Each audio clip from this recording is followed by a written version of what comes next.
rock music should be fun. We definitely have as much of that as possible. The Ramones and the Sex Pistols and Cheap Trick and a handful of other bands that were coming out at that time, we were part of that surge that was sick of listening to disco music on the radio.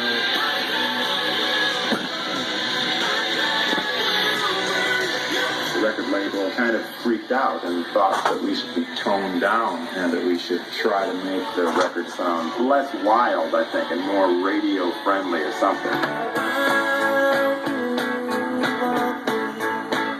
But the stuff live sounds twice as good and sounds more like we intended it to.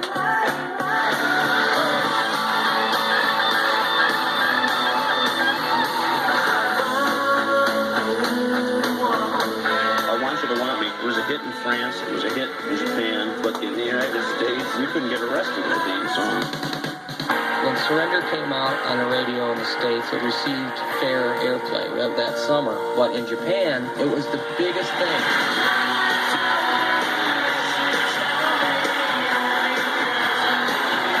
We got off the plane, and it was pandemonium. First show we did, girls were jumping off the balconies.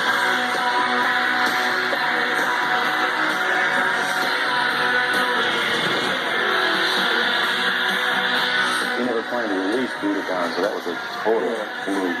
Now 80 million sales later. It's one of Cheap Trick's mistakes, but it's the best thing we've ever done, I guess.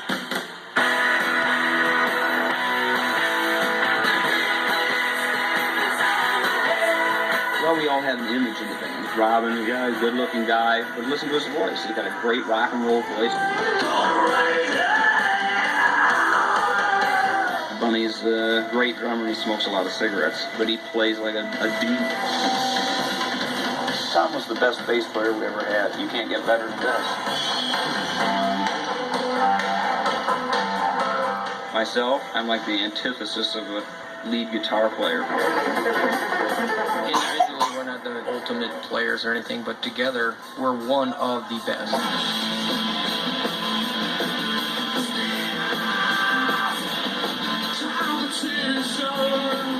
We were always a live band before we were playing in clubs. We've always been known as a live band. We started in a garage, and we still sound like a garage band, but now the garages are a little bit bigger. Cheap Trick, 4 great guys, 3 great chords. Thank you, everybody, for Cheap Trick. Good night.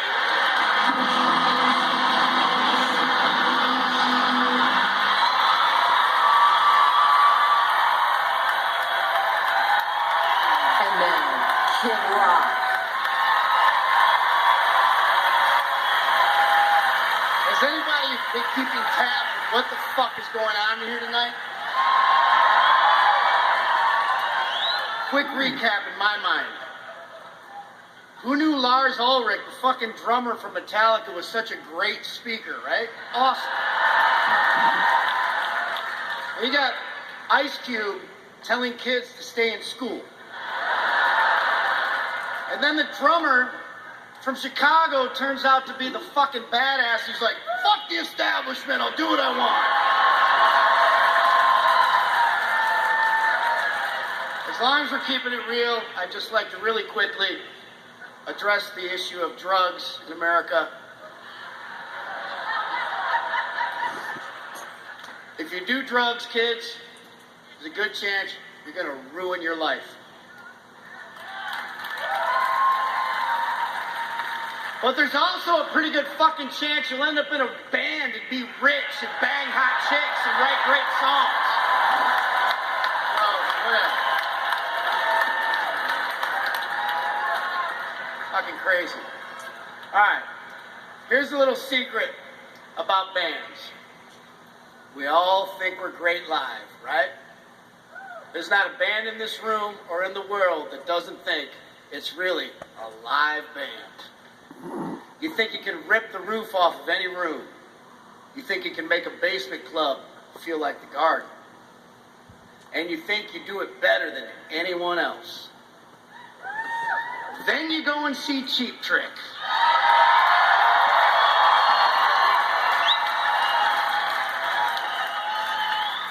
That's when you think, man, we kind of suck. I better step up my game. They're a club band, a bar band, a working band in every sense of those words. They're relentless, they're precise, powerful. You can't not watch them. Their frontman's a matinee idol who can growl, croon, or swagger. And their guitarist, this fucking nicotine gum sucks.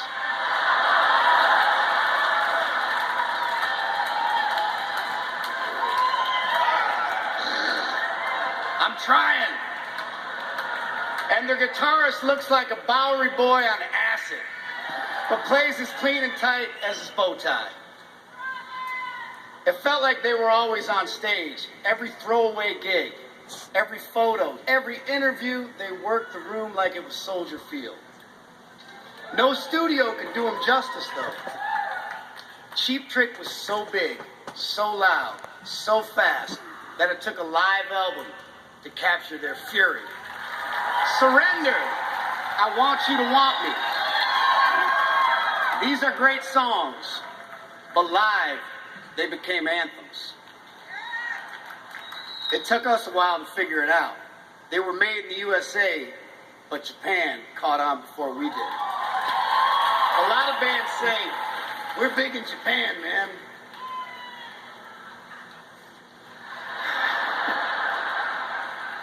I'm fucking big in Kentucky. But Cheap Trick is the only one they call the American Beatles. Big accolade. After that, the world exploded for them. It looked like success came out of nowhere. But trust me, they worked for it. They've got Midwestern heart. They got Illinois shoulders.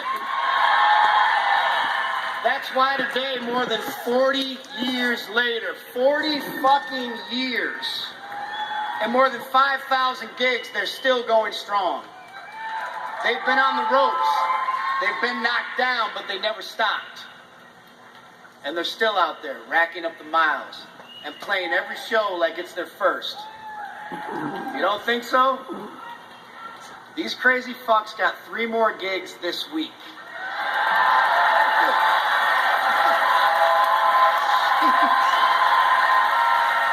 Maybe it's that Midwestern work ethic, or maybe it's because, as they put it, we're too dumb to quit. Either way, we're glad they put in the hours. So I'm honored to induct from Rockford, Illinois. By the way, Budokan, Rick Nielsen, Buddy Carlos, Robin Zander, and Tom Peterson. Get on your seats. Welcome Cheap Trick to the Rock and Roll Hall of Fame.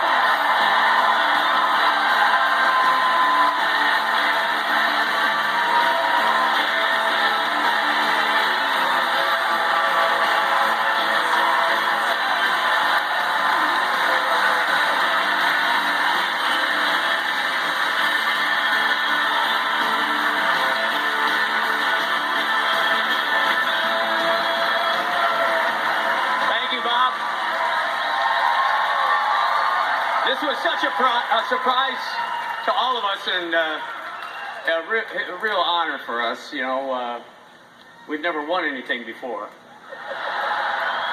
Well, there was a few albums, 40 gold and platinum records. That's the only thing. But Steve Miller and Chicago, Deep Purple, Burt Burns and NWA. Congratulations! It's about time. You're much older than us. So you should have been in a long time ago.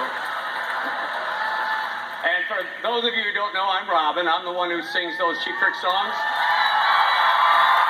Thank you. Music's always been my savior. It found me at an early age. Music has worth. And it's all I've ever done for my living. You can write retirement on my tombstone. My father liked the boogie woogie and that swing music, and he'd play the ivories for anyone who would listen. My mother, she read to me a lot when I was young. She bought me my first set of drums from Sears when I was 7. Yeah, poor, but 5 kids had a good life, and I'm grateful. I miss them. May they both rest in peace along with my brothers Jack and Lenny. Holland and Ian, I know I wasn't the best father, nor was I the worst, but I was gone a lot, yes, but I know I love you very much. In 1974, we rehearsed 3 times in Rick's dad's garage. Never stopped touring since. And now here we are being inducted into the Rock and Roll Hall of Fame. Yeah. Who knew? Who knew? We didn't know. Thanks to Jack Douglas that's here with my other 2 kids, Robin Saylor and Robin Taylor. Thanks to Jack, we were given the chance to prove what we thought we were all along in this world, is that was we were the best fucking rock band your town has ever seen. Oh, Lord have mercy. Anyway, our fans really deserve this honor more than anyone for sticking up for us as long as they have. I know that's been tough over the years. But most of all, thanks to this band, Cheap Trick, for giving me a life I'd always dreamed of, and their families for putting up with this for over 40 years. I'll never forget this night, a night I could call my own. Pamela Jean, nobody does me like you do. And I love you so. And to the Rock and Roll Hall of Fame, Glenn, it's your turn to change the channel.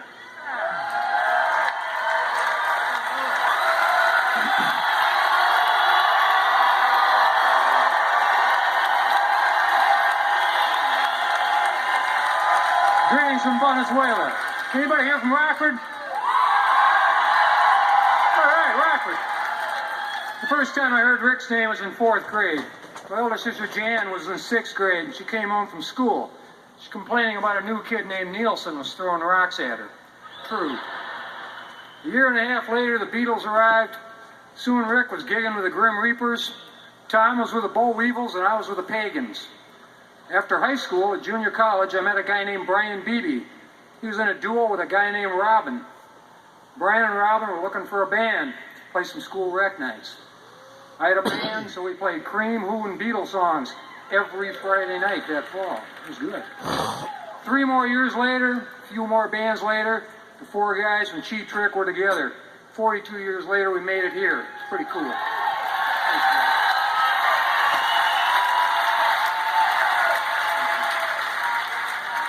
I have some thanks to give. I'd like to thank my wife, Ellen, and all the McCarty family. To my parents, Ed and Vi Carlson, thanks for the drum set, Mom. My brothers and sisters, Kurt, Jan, Mark, Ginny D, and Edwin, I'm sorry I plundered your record collections. Kurt, your copy of The Twist got me into the drums. Jan, you got me into Bob Dylan. That was really cool. Of course, thanks to all my Cheap Trick bandmates. Thanks, you guys. To my 3 managers, Ken Adamani, Larry Mazer, and Dave Fry, you guys managed to get me this far. Thank you very much. And big, big thanks to all the fans and supporters who bought our records, concert tickets, and t-shirts. Thanks, you guys. You did it.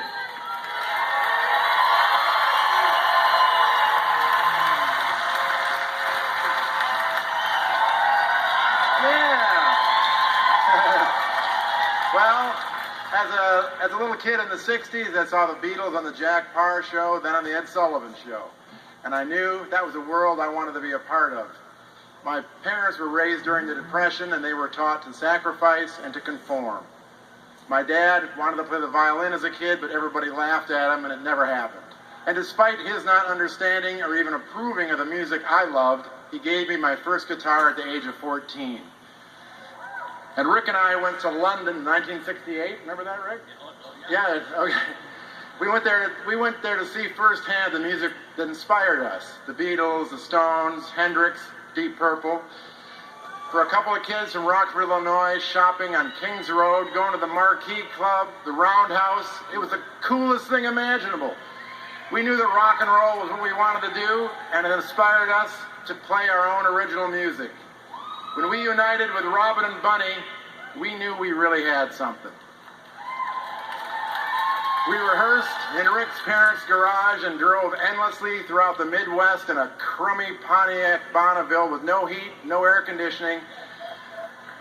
We were considering getting a keyboard player in the band, but we looked at each other and no one wanted to sit in the middle seat, so we said, forget that idea. I don't know how Chicago ever did it. Jesus. Must have had 2 cars.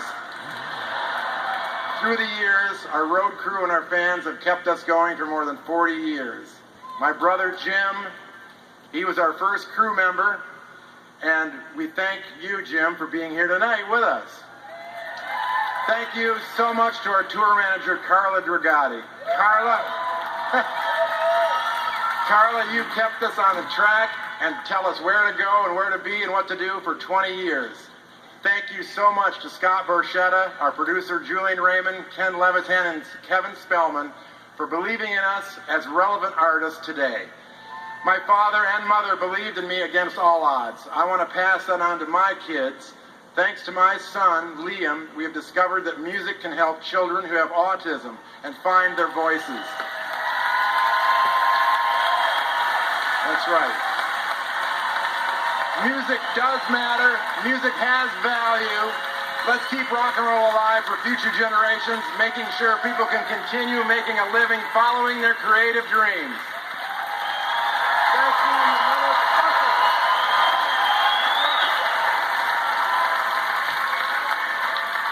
Yeah! I'm Rick, and I'm the last speaker of the night. So I thought I'd keep it a little bit short here. My parents were opera singers. I didn't want to play opera because I wasn't good enough. And I didn't want to play their music. I wanted to play the music that I wanted to play. And I'm so lucky that today I get to play that music, even though I don't like every song I write. And I have a present here for Steve Miller because I've got a Miller guitar for him. I wanted to give it to him a long time ago. Steve's a great guy. I have a big guitar collection, and I don't like to give anything away, but Steve Miller, I love you, man, and thank you. He gave me a guitar about 10 years ago.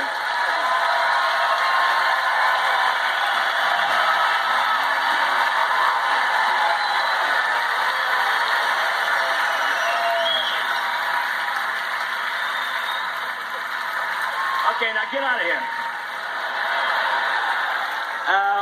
All the people that we did thank, and Tom thanked, and Bunny thanked, and Robin thanked, they're my brothers. I'm an only child, and so they're my brothers. I'd kill for them, and I'd feel like killing them most of the time, too. I thank my wife of 46 years.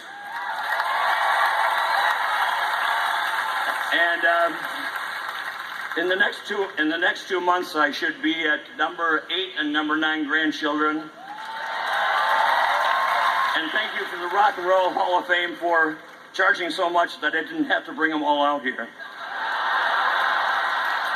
And one sad note, instead of going through all the people that we love and have helped us through our whole career, and thank you to all our fans, I'd like to say a special thanks to the greatest person besides my father that I ever met, George Martin. And now my third favorite guy, Kid Rock.